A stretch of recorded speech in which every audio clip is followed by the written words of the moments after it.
నమస్తే, welcome to our channel. నేను సౌజన్య. ఆంధ్రప్రదేశ్లో పథకాలకు సంబంధించి డబ్బులు పంచడం కోసం జగన్మోహన్ రెడ్డి సర్కారు అలాగే ఎలక్షన్ కమిషన్ మధ్య ఒక రకమైనటువంటి యుద్ధం జరుగుతోంది. ఇస్తాము అని చెప్పేసని జగన్మోహన్ రెడ్డి సర్కారు కోర్టు కూడా వెళ్ళి పర్మిషన్ తెచ్చుకుంది. బట్ ఈసీ దగ్గర నుంచి అయితే ప్రశ్నలతో కూడినటువంటి ఒక లేఖ సిఎస్ జవహర్ రెడ్డికి రావడం జరిగింది. సో ఈ అంశాన్ని మనం ఏ విధంగా చూడాలి? ఇప్పుడు ఈ అంశానికి సంబంధించి మనతో మాట్లాడడానికి, వారి విశ్లేషణని మనతో పంచుకోవడానికి ఈరోజు మనతో పాటు ఉన్నారు సీనియర్ పొలిటికల్ అనలిస్ట్ రాజేష్ అప్పసాన్ గారు ఉన్నారు. వారితో మాట్లాడదాం. నమస్తే అండి.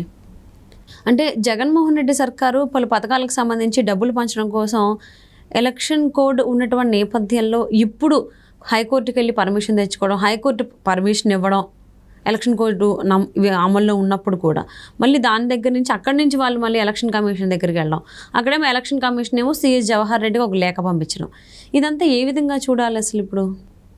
ఇప్పుడు వాస్తవంగా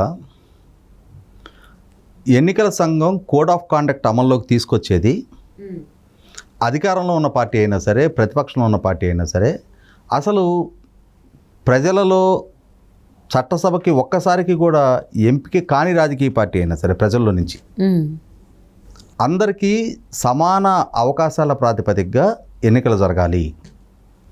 అధికారంలో ఉన్నారు కాబట్టి కొంతమందికి అడిషనల్ అడ్వాంటేజీ, ప్రతిపక్షంలో ఉన్నారు కాబట్టి కొంతమంది పట్ల వివక్ష, ఇటువంటి వాటికి ఆస్కారం ఉండకూడదు. అల్టిమేట్గా ప్రజలు ఎవరిని ఎంపిక చేసుకుంటున్నారనేది అది ప్రజల చేతిలో ఉంటుంది.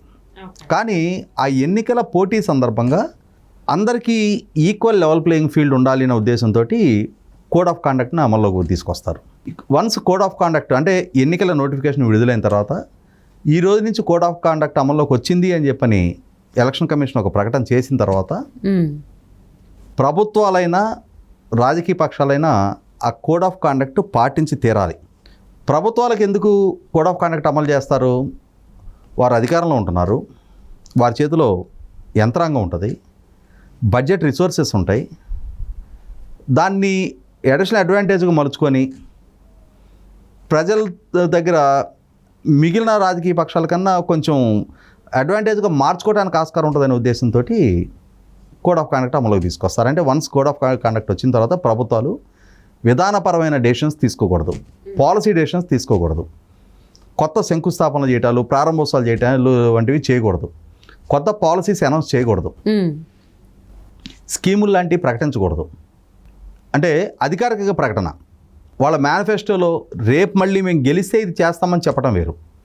ఇప్పుడు ప్రభుత్వంలో ఉన్నాం కాబట్టి ఇప్పుడు ఒక ప్రతిపక్షం రేపటి రోజున తాము అధికారంలోకి వస్తే రూపాయి కిలో బియ్యం ఇస్తాను అన్నారనుకో, వీళ్ళు అధికారంలో ఉన్నారు కాబట్టి అని మరుసటి రోజు నుంచి 90 పైసలకు బిగిన్ చేయకూడదు. వీళ్ళు కూడా మేనిఫెస్టోలో పెట్టాలి, మాకు అధికారం వస్తే 90 పైసలకు ఇస్తామని చెప్పని అంతిమంగా ప్రజల నిర్ణయం తీసుకొని ఎవరికి అధికారం కట్టబెడితే అప్పుడు వాళ్ళు ప్రభుత్వంలోకి వస్తే చేయాలి. ఇటువంటి పరిస్థితుల్లో జగన్మోహన్ రెడ్డి గారి ప్రభుత్వానికి తెలుసు కోడ్ ఆఫ్ కాండక్ట్ ఎప్పటి నుంచి అమల్లోకి రాబోతుంది. ఎందుకంటే గత 2019 నాటితో పోల్చి చూసినప్పుడు ఈసారి ఇంకొక వారం రోజులు లేటుగా కోడ్ అమల్లోకి వచ్చింది. పోయినసారి ఏప్రిల్ 11వ తారీఖు ఎన్నిక జరిగితే ఈసారి మే 13వ తారీఖు ఎన్నిక జరుగుతుంది. అంటే ఎన్నికలు ఎప్పుడు షెడ్యూల్ అవ్వచ్చు, కోడ్ ఆఫ్ కాండక్ట్ ఎప్పటి నుంచి అమల్లోకి రావచ్చు అనేది రాజకీయాల్లో ఉన్న వాళ్ళకి, పార్టీలు నడుపుతున్న వాళ్ళకి, అధికారంలో ఉన్న వాళ్ళకి ఆ మాత్రం కనీసపు అవగాహన ఉంటుంది. ఇటువంటి పరిస్థితుల్లో ఎన్నికలకు సమాయత్తం అవుతూ ఉన్నారు, అధికారం చేతిలో ఉంది. వెల్ఫేర్ స్కీమ్స్ వాళ్ళ వైపు నుంచి విడుదల చేయాల్సినవి ఈ కోడ్ ఆఫ్ కాండక్ట్ అమల్లోకి రాకముందు విడుదల చేసేయాలి కదా. జగన్మోహన్ రెడ్డి గారు ఏం చేశారు? విడుదల చేశారు. ఏం విడుదల చేశారు ఆయన? జనవరి 23వ తారీఖు రోజు, అంటే మార్చి 16 నుంచి కోడ్ ఆఫ్ కాండక్ట్ అమల్లోకి వచ్చింది. ఆయన జనవరి 23వ తారీఖు రోజు వైఎస్ఆర్ ఆసరా పథకానికి సంబంధించి డైరెక్ట్ బెనిఫిట్ ట్రాన్స్ఫర్ ద్వారా నిధులు విడుదల చేస్తున్నా, బటన్ నొక్కుతున్నా అని చెప్పని ఒక భారీ బహిరంగ సభ ఏర్పాటు చేశారు. వందలాది బస్సుల్లో ప్రజలను తరలించారు, ఫుల్ పేజ్ యాడ్లు ఇచ్చారు.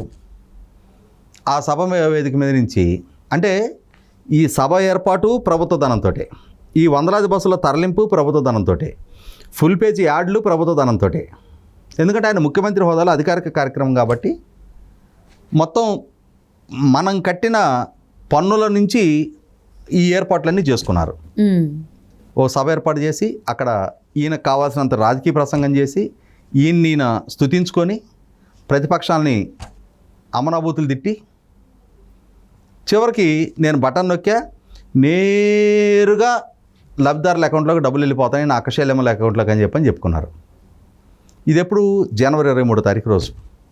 ఆ తర్వాత ఫిబ్రవరి 28 తారీఖు రోజున కళ్యాణమస్తు షాదీ తోఫా అంటే బలహీన వర్గాలు, దళితులు, మైనార్టీలకు సంబంధించిన ఆడపిల్లల పెళ్ళిళ్ళ సందర్భంగా ఇచ్చే పెళ్లి కానుక. సేమ్ మళ్ళీ ఇదే ప్రాసెస్ దానికి కూడా నేరుగా వెళ్ళిపోతున్నాయి అని చెప్పారు. మార్చి 1వ తారీఖు రోజు జగనన్న విద్యా దీవెన ఫీజు రియంబర్స్మెంట్, దానికి కూడా బస్సుల ఏర్పాట్లు, జనాల తరలింపు, స్టేజ్ ఏర్పాటు, ఈయన హెలికాప్టర్లో ప్రయాణం, చెట్లు నరుకుడు, పరదాలు, బ్యారికేడ్లు, అంతా రొటీన్ ప్రాసెస్. మళ్ళీ ఆ రోజు కూడా ఓ ఫుల్ పేజ్ యాడ్. అంటే ఈ కోట్ల రూపాయలు ఈ ఖర్చు అంతా ప్రజలు కట్టిన పన్నుల నుంచి. మళ్ళీ ఆ రోజు కూడా నేను బటన్ నొక్కా నేరుగా విద్యార్థుల తల్లుల అకౌంట్కి వెళ్ళిపోతానే వాళ్ళు కాలేజీలో కడతారు. మార్చి 6వ తారీఖు రోజు ప్రకృతి వైపరీత్యాల్లో నష్టపోయిన రైతులకు సంబంధించి ఇన్పుట్ సబ్సిడీ, మళ్ళీ సేమ్ ఇదే తతంగం. మార్చి 7వ తారీఖు రోజు వైఎస్ఆర్ చేయూత, మళ్ళీ డిటో. మార్చి 14వ తారీఖు ఈబీసీ నేస్తం. అంటే జనవరి 23 మొదలుపెట్టి మార్చి 14వ తారీఖు దాకా 6 స్కీములకు సంబంధించి నేను బటన్ నొక్కేసా నేరుగా అకౌంట్లోకి డబ్బులు వెళ్ళిపోయినాయి అని చెప్పారు. మరి నేరుగా వెళ్ళి ఉండాలిగా. ఇప్పుడు మనం ఒక ఆటో ఎక్కి దిగుతున్నాం, మన దగ్గర చిల్లర లేదు, ఆటో వాడు స్కాన్ ఇట్లా పెడుతున్నాడు, మన ఫోన్ నుంచి స్కాన్ చేసి మన ఫోన్లో పాస్వర్డ్ నొక్కి ఓకే కొడితే విదిన్ సెకండ్స్ అతనికి ట్రాన్స్ఫర్ అయిపోతున్నాయి మనీ. అవును. మరి జగన్మోహన్ రెడ్డి గారు నేరుగా డీబీటీ ద్వారా నేను పంపిస్తున్నా అని చెప్తున్నప్పుడు మరి జనవరి 23 నుంచి మే 9వ తారీఖు దాకా వాళ్ళ అకౌంట్కి డబ్బులు ఎలా పోవటం ఏంటి? ఏం జరిగి ఉండాలి ఇక్కడ? జగన్ గారి అకౌంట్లో డబ్బులు లేకుండా ఆయన ప్రజల్ని బకరగాళ్ళని చేస్తా నేను నేరుగా డబ్బులు ఇస్తున్నానని చెప్పని ఈ వేలాది బస్సుల్లో జనాలను తరలించుకొచ్చి కోట్ల రూపాయల ప్రజాధనం ఖర్చు పెట్టి ఒక షో అప్ చేసి ఈ ఊటుటి బటన్లో మనకి శ్రీకాంత్ది వినోదం సినిమాలో ఎస్వి కృష్ణారెడ్డి డైరెక్టర్గా వినోదం సినిమా ఉంటుంది. ఆ బ్యాంకును పెట్టి మోసం చేసి విలన్ దగ్గర నుంచి డిపాజిట్లు అన్నీ కొట్టేస్తూ ఉంటారు అన్నమాట వాళ్ళు. అట్లాంటి ఆ ఊటీటీ బ్యాంక్ లాగానే వీళ్ళు కూడా ఒక ఊటీటీ బటన్ నొక్కుడు, నెలల తరబడిగా కూడా లబ్ధిదారుల అకౌంట్లకు డబ్బులు రాలా. ఇప్పుడు ఎలక్షన్లు ముంచుకొస్తున్నాయి, ఇప్పుడు మటుకు డబ్బులు వచ్చినాయి బయటికి. ఎక్కడి నుంచి వచ్చినాయి అంటే ఏంటి? అప్పుడేమో సభలో ఆ డబ్బులు పక్కన అట్టిపెట్టారు, అట్టిపెట్టి అప్పుడు ఇచ్చేస్తే జనాలు మర్చిపోతారేమో, జనవరిలోనే ఇచ్చేస్తే మేలో ఓటైపోయే నాటికి జగన్మోహన్ రెడ్డి గారు ఇచ్చిన డబ్బులు జనాలు పరగడపన పడిపోద్దేమో, ఆయన దగ్గర తీసుకున్నామని మర్చిపోతారేమో. అందుకోసం అని చెప్పని జనాల మెమరీ ఫ్రెష్గా ఉండాలి అని అంటే ఓటేసే ముందు డబ్బులు ఇవ్వాలి. మరి ఓటేసే ముందు అంటే కోడ్ ఆఫ్ కాండక్ట్ అమల్లోకి వచ్చింది కదా, ఇవ్వకూడదు కదా. మరి హైకోర్టు ఎందుకు 24 గంటల్లో వేసేయండి పర్మిషన్ ఇచ్చింది? అదే చెప్తా నేను అని చెప్పని ఏం చేశారు, దాన్ని డ్రాగ్ చేస్తూ వచ్చి ఇప్పుడు కొంపలు మునిగిపోయినట్టుగా అర్జెంటు వ్యవహారం ఇది, ఆన్గోయింగ్ స్కీమ్స్, వీటికి డబ్బులు ఇవ్వాలి, మీరు పర్మిషన్ ఇవ్వమని ఎలక్షన్ కమిషన్కి లేఖ రాశారు. ఏ పథకాలు ఏం కథ అని చెప్పని చూస్తే ఇవన్నీ ఒకటేమో జనవరిలో బటన్ నొక్కి, ఒకటేమో ఫిబ్రవరిలో నొక్కి, మిగిలిన 4 ఏమో మార్చిలో నొక్కి. మీరు ఎప్పుడో బటన్ నొక్కితే ఇప్పుడు దాకా డబ్బులు ఇవ్వకపోవటం ఏంటి? 24 గంటల్లోనూ 48 గంటల్లో డబ్బులు వెళ్ళిపోవాలి కదా వాళ్ళ అకౌంట్కి, ఇప్పుడు దాకా ఎందుకు ఇవ్వలేదని అడిగింది ఈసీ. దానికి వివరం చెప్పాల.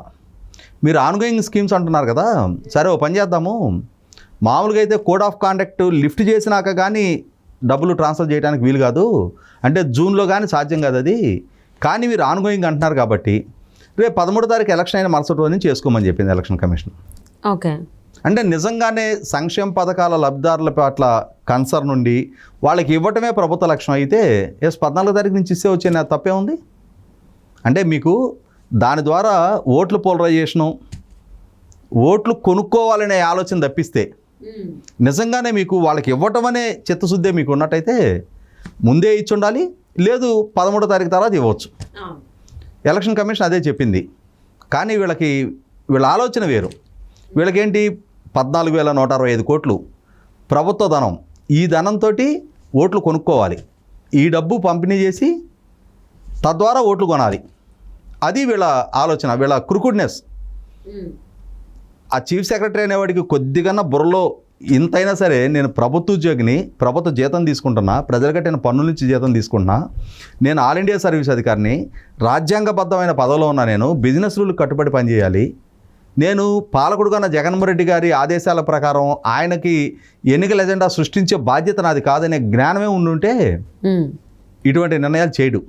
ఇందుకే పదే ఎలక్షన్ కమిషన్ని ఆ చీఫ్ సెక్రటరీని మార్చమని చెప్పని అందరూ మొత్తుకుంటుంది. కానీ ఎలక్షన్ కమిషన్ అతన్నే కొనసాగించిన పర్యవసానం ఇవాళ ఏకు మేకయ్యి ఇవాళ ఎక్కడికి వెళ్ళాడు? ఎలక్షన్ కమిషన్ చెప్పింది క్లియర్గా, ఎన్నికలకు ముందు ప్రజలను ప్రలోభపెట్టే ఇటువంటి అంశాలకు మేము అంగీకారం తెలపం, మీరు 13వ తారీఖు తర్వాత డిపాజిట్ చేసుకోమని చెప్పింది. దాని మీద వీళ్ళు ఏం చేశారు? ఒక కొత్త డ్రామా మొదలుపెట్టారు. సంక్షేమ పథకాల లబ్ధిదారుల పేరిట. మరి ఈ లబ్ధిదారులందరూ ఇప్పుడు ఈ కోర్టులో కేసులు వేసిన వాళ్ళు జనవరి 23 బటన్ నొక్కితే, జనవరి 23 నాడు బటన్ నొక్కావు, మాకు డబ్బులు ఎందుకు వేయలేదా అని చెప్పని సీఎం మీద చీటింగ్ కేసు ఎందుకు పెట్టలా? అది కదా పెట్టాల్సింది.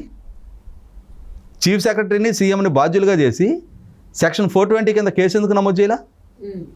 మమ్మల్ని ఇంతమంది లబ్ధిదారులని మోసం చేస్తున్నారు, వీళ్ళు బటన్ నొక్కారు కానీ మాకు డబ్బులు ఇవ్వలేదు, ఈ ప్రచారానికి కోట్ల రూపాయల ప్రజాధనం వాడుకుంటున్నారు అని చెప్పి వాళ్ళ మీద చీటింగ్ కేసు నమోదు చేయాలి కదా. అవి చేయకుండా ఎలక్షన్ కమిషన్ బ్లేమ్ చేస్తా హైకోర్టులో కేసు వేశారు.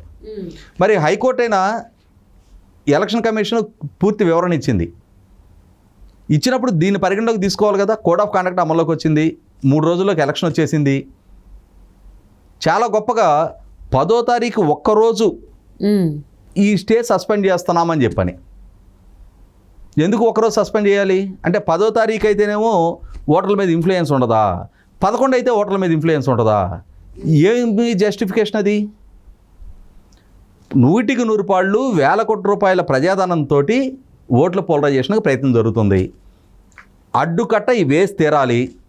కానీ కొంత వెసులుబాటు ఇవ్వడం ఏంటి? కొంత వెసులుబాటు ఏంటి? పూర్తి వెసులుబాటు ఇచ్చినట్టే, ఒకరోజుకి అవకాశం ఇచ్చిన. కాబట్టే ఎలక్షన్ కమిషను దీన్ని అడ్డుకోవాలని చెప్పని కృతనిశ్చయంతో ఉంది. ఎలక్షన్ కమిషను స్పష్టం చేసిన, కేంద్ర ఎన్నికల సంఘం స్పష్టం చేసిన, వీళ్ళు హైకోర్టుకి వెళ్ళారు. హైకోర్టులో ఏమవుద్ది 3 రోజుల తర్వాత తీసుకోమన్న మాట ఎందుకని లేపారు? ఆ మాట కదా చెప్పాల్సింది. అంటే హైకోర్టు తీర్పిచ్చిన జడ్జి గారికి అన్ని రాజకీయ పక్షాలకి సమాన అవకాశాల ప్రాతిపదిక ఎన్నికలు జరగాలనేది తెలీదా? తెలుసా? ఖచ్చితంగా తెలుసనే అనుకుంటున్నా, ఎందుకంటే వారు ఆ స్థాయిలో ఉన్నారు కాబట్టి. మరి తెలిసినప్పుడు అధికారంలో ఉన్న పార్టీ తన చేతిలో ఉన్న రిసోర్సెస్ తోటి ఎన్నికలలో అడిషనల్ అడ్వాంటేజ్ కోసం దాన్ని వాడుకుంటున్నప్పుడు ఎట్లా సహకరిస్తారు దానికి? ఈ సంక్షేమ పథకాల లబ్ధిదారులు కూడా ఈరోజు ఎలక్షన్ కమిషన్ ఆక్షేపిస్తూ కోర్టులను అప్రోచ్ అయిన వాళ్ళు ఎప్పుడో జనవరి 23వ తారీఖు రోజు బటన్ నొక్కిన జగన్మోహన్ రెడ్డి గారు ఈ రోజు దాకా వారికి సంబంధించిన సంక్షేమ ఫలాలని వారి అకౌంట్కి చేర్చనప్పుడు ప్రభుత్వాన్ని ముందుగానే ఎందుకు క్వశ్చన్ చేయాల? మొట్టమొదటి వాళ్ళు క్వశ్చన్ చేయాల్సింది ప్రభుత్వాన్ని కదా. మీరు ఎప్పుడో నెలల క్రితం మాకు బటన్ నొక్కి ఈ రోజు దాకా మా అకౌంట్కి జమ కానప్పుడు మీరు ఏ విధంగా మా ఎమోషన్స్తో ఆడుకుంటున్నారు అని చెప్పని మొట్టమొదట సవాల్ చేయాల్సింది ప్రభుత్వాన్ని కదా. కానీ ఎన్నికలు సమీపిస్తుండగా కోడ్ ఆఫ్ కాండక్ట్ అమల్లోకి వచ్చిన తర్వాత ఎలక్షన్ కమిషన్ ఎట్లా బ్లేమ్ చేస్తారు? బ్లేమ్ చేస్తూ కోర్టుని అప్రోచ్ అయ్యారు. కోర్టు అయినా కూడా ఈ వాస్తవ పరిస్థితిని ప్రాపర్గా అసెస్ చేసి ఎలక్షన్ కమిషన్ ఇచ్చిన ఆదేశాలను పరిగణలోకి తీసుకొని అన్ని రాజకీయ పక్షాలకి సమాన స్థాయి అవకాశాలు కల్పిస్తూ నిర్ణయం ప్రకటించాల్సిన దగ్గర ఈరోజు ప్రభుత్వానికి ఆ వెసులుబాటు కల్పించడం అనేది 100 రూపాయల ఆక్షేపణీయం. ఈ పరిస్థితిలోనే ఎలక్షన్ కమిషన్ కూడా తనిచ్చిన ఆదేశాలకు కట్టుబడి ఉండే, కేంద్ర ఎన్నికల సంఘం ఇచ్చిన ఆదేశాలకు కట్టుబడి ఉండే ప్రభుత్వాన్ని ఈరోజు మరొకసారి వివరణ కోరటం జరిగింది. మీరు ఈరోజు కోర్టు తీర్పును ఆధారంగా చేసుకొని నిధులు విడుదల చేయాలి అంటున్నారు. అసలు మీకు అంతటి అర్జెన్సీ ఏమొచ్చింది?